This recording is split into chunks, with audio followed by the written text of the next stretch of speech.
Hi, my name is Ashley Botsios, and I'm completing my internship at DePaul University's Education and Counseling Center, as well as Moose Elementary School, working with children and adolescents. During my internship, I encountered clients engaging in self-harm as a coping tool for strong emotions. I also noticed a pattern of female adolescents engaging in self-harm as a coping behavior. The following is my proposed intervention and research, which incorporates using sensory stimulation to increase mindfulness and aid in emotion regulation in order to decrease self-harm behaviors. The purpose of this study is to explore the effect of sensory items on self-harming coping behaviors in adolescent females ages 12 to 19 years old, and whether these behaviors are mediated by emotional and bodily calm achieved through mindfulness.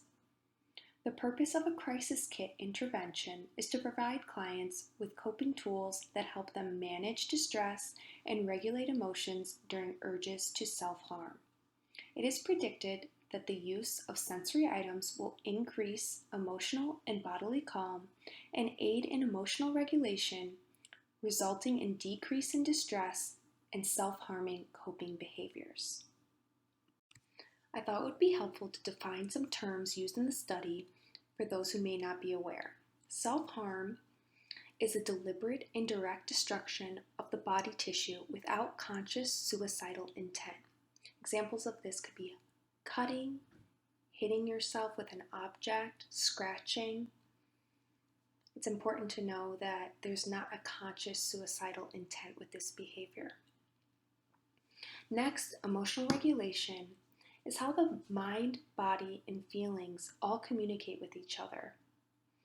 It's how someone detects and evaluates physical cues to a stressful event and regulates and tempers their emotional response. And finally, adolescent is the population that we will be exploring, which is 12 to 19 years old within this study. A few more terms to be aware of. Coping is how a person attempts to manage specific stressful situations as well as the emotions that these situations can generate. Mindfulness is a mode of consciousness and the ability to pay attention to the present moment on purpose without judgment or evaluation. And finally, sensory tools. These are items that relate to seeing, hearing, taste, smell, and touch. The first step in implementing this intervention is creating a self-harm crisis kit composed of objects that stimulate the 5 senses. This can be done within session with your client before the client takes any items home. The next step, the client will take the kit home in a box or container of their choosing. They're free to decorate the box, make it their own, as personal as they want, and really have ownership over these items. The third step is to encourage your client to only use this kit when they're feeling the urge to self-harm. And finally, upon the next session, clients are interviewed about their experience, the items they utilize, and the frequency of their self-harm behaviors. Materials provided correspond with the 5 senses. Clients will be encouraged to choose multiple items to include in their kit.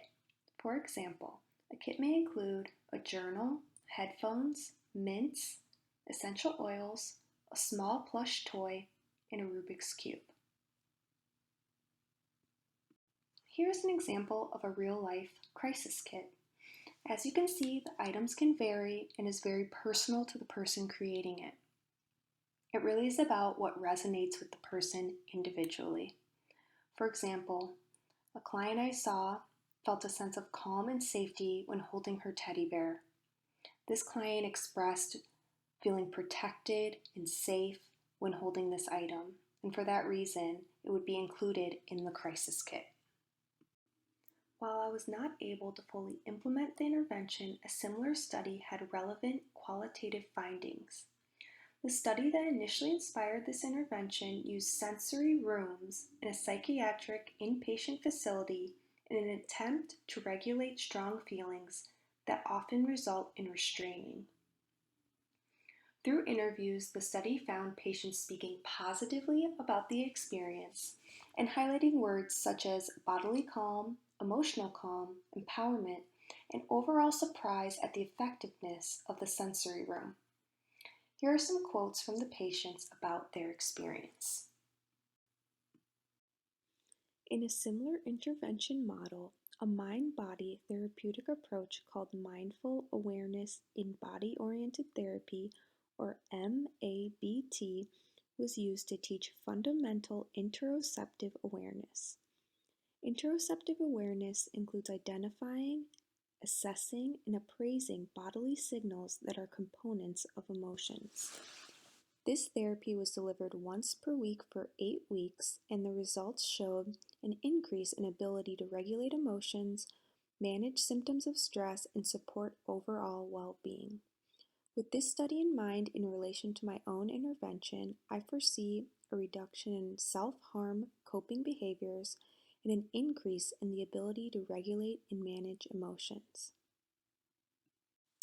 Some recommendations for future studies would include adding a mindfulness measure such as children and adolescent mindfulness measure, implementing the intervention with adults with different presenting concerns such as social anxiety, panic attacks, or adverse childhood experiences. Other considerations would be utilizing a more robust narrative interview to capture core experiences of clients. Finally, the study assumes that clients will utilize the intervention consistently and on their own, which is not always the case, and this would be considered a limitation. Thank you for joining me, and here are my references.